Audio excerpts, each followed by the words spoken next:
என்னுடைய பெயர் என் மோகன்.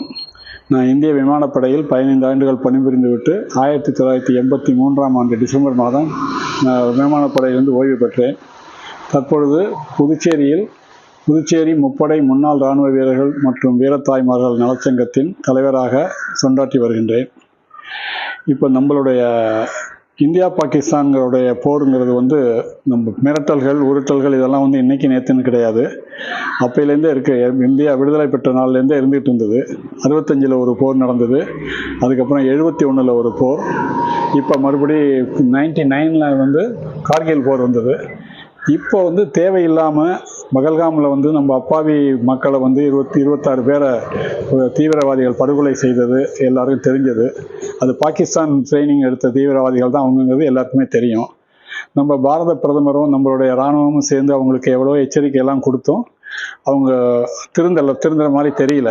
அதுக்காக ஒரு மன்னிப்பும் கேட்கல, வருத்தமும் தெரிவிக்கல. அதனால் நம்மளுடைய பாரத பிரதமருடைய அணுகுமுறையின் காரணமாக இந்திய இராணுவம் ஒரு துல்லியமான தாக்குதலை 9 இடங்களில் ஆப்ரேஷன் சிந்தூர் என்ற பெயரில் ஆரம்பித்து ஒரு 15 நிமிஷத்தில் 9 இடத்த தரமட்டமாக்கிட்டாங்க. அது இது இந்த சிந்தூர் ஆப்ரேஷன் அப்படிங்கிற பேரே நீங்கள் பார்த்தீங்கன்னா ரொம்ப நம்மலாம் பெருமைப்படக்கூடிய ஒரு பேரை பிரதமர் அதை தேர்ந்தெடுத்து பண்ணியிருக்கிறாரு. அதாவது பெண்களுக்கு நெத்தியில் இருக்கிறது குங்குமம், அதை தான் இந்தியில் சிந்தூர்னு சொல்லுவாங்க. அந்த 26 பேருடைய மனைவிகள்லாம் அவங்களுடைய குங்குமம் கலைஞ்சதுக்கு நம்ம பழி வாங்கணும் அப்படிங்கிறதுக்காக இதுக்கு இந்த பேரை வச்சு ஒரு 25 நிமிஷத்தில் 9 இடத்தையும் துல்லியமாக தாக்கி தீவிரவாதிகள் கிட்டத்தட்ட அங்கே 100 பேர் வரைக்கும் இறந்துருக்காங்க. இது ஒரு பெரிய சாதனை. 1971 13 நாளில் பாகிஸ்தானை இந்தியாவில் சரணடைய வச்சது ஒரு வேர்ல்டு ரெக்கார்டு. இப்போ இந்த தாக்குதல் மூலமாக நம்ம உலக நாடுகளுக்கு நம்ம என்ன சொல்லியிருக்கோம்னா, அதாவது இப்போ நம்மளுடைய ஏவுகணைகள்லாம் போனதை சைனாலாம் இடைமறுத்து தடுக்கிற மாதிரி எல்லாம் பாகிஸ்தானில் பண்ணியிருந்தாங்க. ஆனால் அதெல்லாம் மீறி எந்த விதமான ஒரு இடைமறித்தலும் செய்ய முடியலை. எல்லாமே முறியடிச்சிச்சு. இந்திய இராணுவம் அது எல்லாத்தையும் முறியடித்து தீவிரமாக தாக்குதல் நடத்தி உலகத்துக்கே ஒரு சவாலாக நம்ம இப்போ இருக்கோம். இப்போ எல்லாமே வல்லரசு நாடுகள்லாம் நம்மளை கண்டு பயப்படுற அளவுக்கு நம்மளுடைய இராணுவ பலம் இருந்தது. அதை நம்ம இப்போ காட்டியிருக்கோம் அவங்களுக்கு.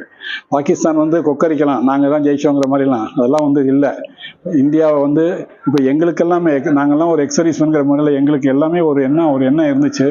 இந்த சண்டையில் பாகிஸ்தானை ஒன்றும் இல்லாமல் ஆக்கிடணும். எங்களுக்கு மாத்திரம் இல்லை, எல்லாருக்குமே அது இருந்துச்சு. இருந்தாலும் மறுபடியும் இன்னொரு தடவை ஒரு மன்னிப்பு கொடுக்குறோம், நம்ம அவங்க திருந்துவாங்க அப்படிங்கிற மாதிரி ஒரு எண்ணத்தில் தான் இப்போ சீஸ்ஃபயர் ஆயிருக்கு. இருந்தாலும் அவங்க மீறி தாக்குதல் பண்ணிட்டு தான் இருக்காங்க. இந்திய இராணுவம் அதை தீவிரமாக முயற்சி எடுத்து எல்லா இடத்தையும் அவங்களுடைய முயற்சிகள் எல்லாத்தையும் முறியடிச்சு எல்லாத்தையும் வெற்றி கண்டுட்டு தான் இருக்கிறோம். இது இந்திய மக்களுக்கு ஒரு பெரிய ஒரு செய்தி, ஒரு நல்ல இந்த செய்தி. இந்த நேரத்தில் நம்ம மக்கள் எல்லாம் ஒற்றுமையாக இருக்கணும். பாரத பிரதமருடைய கையை நம்ம வலுப்படுத்தணும். இதில் கட்சி பாகுபாடு இருக்கக்கூடாது, மத பாகுபாடு இருக்கக்கூடாது. எல்லாரும் நம்மளுடைய தேசம் இந்தியா, நம்ம தேசம் இந்தியா இது ஒன்று தான் நம்மளுடைய குறிக்கோளாக இருக்கணும். அரசியல் கட்சிகள் 1000 இருந்தாலும் எல்லாம் ஒத்துமையாக இதை பொறுத்த வரைக்கும் எல்லாமே ஒத்துமையாக தான் இருக்காங்க. நம்ம எந்த விதமான ஒரு ஆச்சரியமும் இல்லாமல் நம்ம பாரத பிரதமரின் கையை நம்ம தூக்கி நிறுத்தணும். இந்திய இராணுவ வீரர்களுடைய திறமை இந்த உலகுக்கு எடுத்து சொல்லப்பட்டிருக்கிறது. அது இல்லாமல் வல்லரசு நாடுகள் நம்மளை கண்டு ரொம்ப பயப்படுற அளவுக்கு இந்த நம்ம பண்ணியிருக்கோம். நம்மகிட்ட இருக்கிற ஆயுத பலங்கிறது கொஞ்சம் நஞ்சம் கிடையாது, நல்ல பலம். இன்னும் எத்தனை சண்டை வந்தாலும் நம்ம ஜெயிக்கிறதுக்கு நமக்கு தான் வாய்ப்பு. இந்த அணு ஆயுதம், அணு சக்தி இதெல்லாம் எந்த இதையும் நம்மளை ஒன்றும் செய்ய முடியாது. அதற்குரிய தீவிரமான எல்லா ஆயுதங்களும் நம்மகிட்ட இருக்குது. இதை நம்மளுடைய பாரத தேசம், நம்மளுடைய தேசம் இந்தியா, நம்மளுடைய நாடு என்ற ஒரு உணர்வோடு நம்ம மக்கள் எல்லாருமே பாரத பிரதமர் எடுக்கின்ற அனைத்து முயற்சிகளுக்கும், தேசிய பாதுகாப்பை பொறுத்தவரை அனைத்து முயற்சிகளுக்கும் நாம் எல்லோரும் ஒன்றாக இருந்து கை கொடுக்க வேண்டும் என்று கேட்டுக்கொள்கின்றேன். நன்றி, வணக்கம்.